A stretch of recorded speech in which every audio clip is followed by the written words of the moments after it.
Senkaku द्वीप समूह को समझने से पहले जापान का भूगोल समझ लीजिए। प्रशांत महासागर के उत्तरी पश्चिमी हिस्से में बसा जापान एक द्वीपीय देश है। करीब 6,859 द्वीप हैं, जहाँ कुछ ही द्वीप हैं जहाँ पर आबादी रहती है।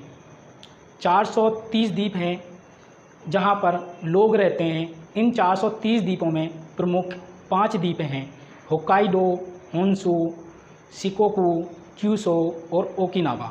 जो ओकिनावा द्वीप समूह है, यह सेनकाकू आइलैंड इसी का हिस्सा है, इसलिए ओकिनावा द्वीप समूह को जानना बेहद ज़रूरी है। सेनकाकू एक निर्जन द्वीप समूह है जो पूर्वी चीन सागर में स्थित है। यह द्वीप समूह वर्षों से जापान के प्रशासनिक क्षेत्र का हिस्सा है, लेकिन चीन इस पर अपना दावा जता रहा है। चीन का क्या कहना है इस पर? चीन का कहना है कि द्वितीय विश्व युद्ध से पहले यह द्वीप समूह चीन के कब्जे में था, इसलिए वह कभी इस बात को स्वीकार नहीं करेगा कि यह क्षेत्र जापान का क्षेत्र है। दरअसल द्वितीय विश्व युद्ध के दौरान 1945 में जब अमेरिका ने जापान के 2 महानगरों हिरोशिमा और नागासाकी पर परमाणु बम गिराकर उसे घुटने टेकने पर मजबूर कर दिया था, तब यह द्वीप अपने कब्जे में ले लिया था।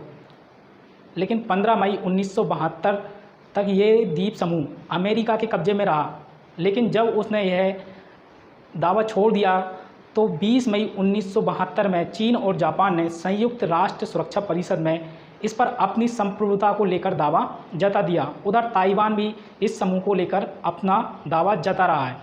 जापान सेनकाकू द्वीप समूह को सेनकाकू कहकर पुकारता है और चीन और ताइवान इसको दियाओ नाम से पुकारता है। सेनकाकू आइलैंड पर 8 आइलैंड हैं, जिनमें 5 निर्जन द्वीप समूह तथा 3 बंजर पठार हैं, जिनका क्षेत्रफल 800 वर्ग मीटर से लेकर 7 वर्ग किलोमीटर तक है। असल में इस द्वीप समूह को लेकर विवाद का मुख्य कारण इस क्षेत्र के समुद्र में प्राकृतिक गैस का विशाल भंडार है, जिस पर दोनों देशों की नज़रें टिकी हुई हैं। चलिए जानते हैं ये द्वीप समूह चर्चा का विषय क्यों रहा है। हाल ही में जापान की एक स्थानीय परिषद में चीन और ताइवान के साथ विवादित सेनकाकू द्वीप क्षेत्र में स्थित कुछ द्वीप को प्रशासनिक स्थिति बदलने वाले विधेयक को मंजूरी दी गई। अब ये विधेयक है क्या? इससे रिलेटेड कौन सी चीज़ें हैं जो चाइना को बुरी लगी?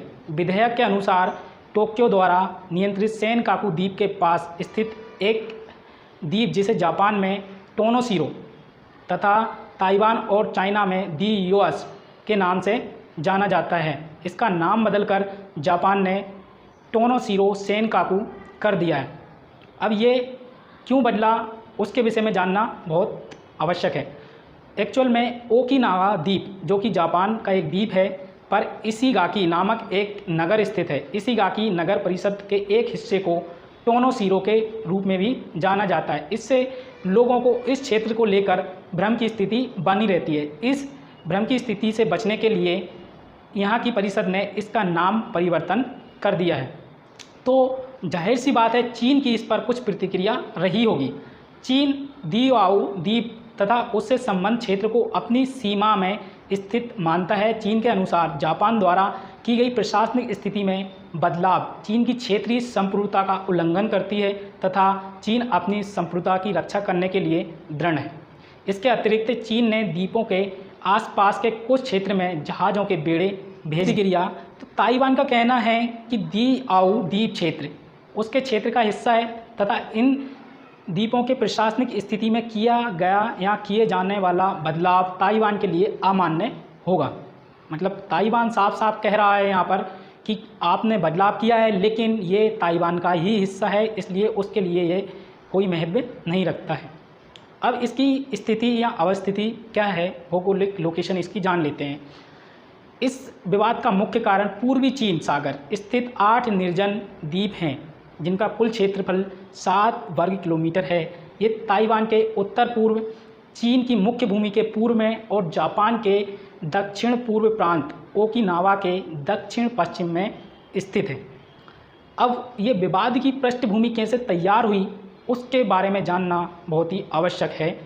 तो सेनकाकू या बोलें दियाओ द्वीप को औपचारिक रूप से वर्ष 1895 से जापान द्वारा नियंत्रित किया जा रहा है। द्वितीय विश्व युद्ध के दौरान यह क्षेत्र अमेरिका के नियंत्रण में चला गया था, लेकिन अमेरिका के छोड़ने के बाद यह फिर से दोनों देशों के बीच विवाद का कारण बन गया। चीन ने वर्ष 1970 के दशक में इस क्षेत्र का ऐतिहासिक अधिकारों का हवाला देते हुए सेनकाकू या दियाओ द्वीपों पर अपने अपने दावे शुरू कर दिए। सितंबर 2012 में जापान द्वारा एक निजी मालिक से विवादित द्वीपों को खरीदने पर तनाव फिर से शुरू हो गया। विवादित क्षेत्र का आर्थिक महत्व क्या है, इसके बारे में बहुत महत्वपूर्ण बन जाता है आपको समझना कि इसका आर्थिक महत्व क्या है। एक्चुअल में यहाँ संभावित तेल और प्राकृतिक गैस के भंडार हैं।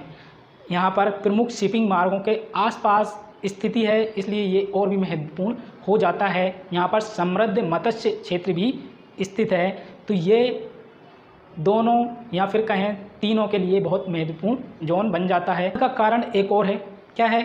यह क्षेत्र चीन, जापान और ताइवान के अतिव्यापी विशेष आर्थिक क्षेत्र या कहें एक्सक्लूसिव इकोनॉमिक जोन EEZ में स्थित है, क्योंकि चीन और जापान को अलग करने वाली पूर्वी चीन सागर की लंबाई केवल 360 समुद्री मील है, जबकि EEZ की लंबाई 200 मील या 200 समुद्री मील मानी जाती है।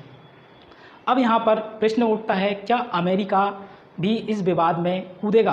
तो वर्ष 2014 में अमेरिका ने यह स्पष्ट किया था कि जापान सुरक्षा के लिए की गई अमेरिका जापान सुरक्षा संधि विवादित द्वीपों को लेकर कवर करती है, अतः सेनकाकू द्वीप में अमेरिका भी शामिल हो सकता है। अब इसका निष्कर्ष निकालना बहुत ज़रूरी है। क्या निष्कर्ष इसका हो सकता है? तो बढ़ती राष्ट्रवादी भावना तथा राजनीतिक अविश्वास देशों को बड़े संघर्ष की ओर ले जा सकता है, अतः देशों को चाहिए कि वे विवाद का शांतिपूर्ण तरीके से समाधान निकालने का प्रयास करें। ये जो हमने खबर ली है वो द हिंदू से ली गई है, तो इसका स्रोत क्या है? द हिंदू।